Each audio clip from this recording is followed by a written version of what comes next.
കൊച്ചി ധനുഷ്കോടി ദേശീയപാതയിൽ വാഹനാപകടം. കരടിപ്പാറയ്ക്ക് സമീപമാണ് വാഹനാപകടം ഉണ്ടായത്. ഗ്യാസ് കുറ്റികളുമായി എത്തിയ ലോറി കൊക്കയിലേക്ക് മറിയുകയായിരുന്നു. ഡ്രൈവർ ചെറിയ പരിക്കുകളോടെ രക്ഷപ്പെട്ടു. ദേശീയപാത 85-ൽ കരടിപ്പാറയ്ക്ക് സമീപം വ്യാഴാഴ്ച രാവിലെയാണ് വാഹനാപകടം സംഭവിച്ചത്. ഗ്യാസ് കുറ്റികളുമായി എത്തിയ ലോറി പാതയോരത്തു നിന്നും താഴ്ചയിലേക്ക് പതിക്കുകയായിരുന്നു. ഏലത്തോട്ടം നിറഞ്ഞ ഭാഗത്തേക്കാണ് വാഹനം തലകീഴായി പതിച്ചത്. അപകടത്തിൽ നിന്നും ഡ്രൈവർ നിസ്സാര പരിക്കുകളോടെ രക്ഷപ്പെട്ടു.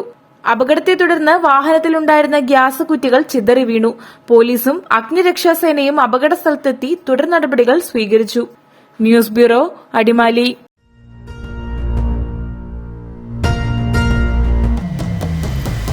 വരമാംഗല്യം Chandramukhi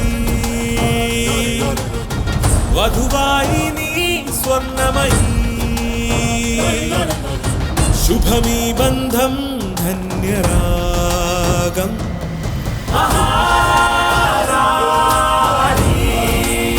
Maharani Wedding Collections, the classic bridal world.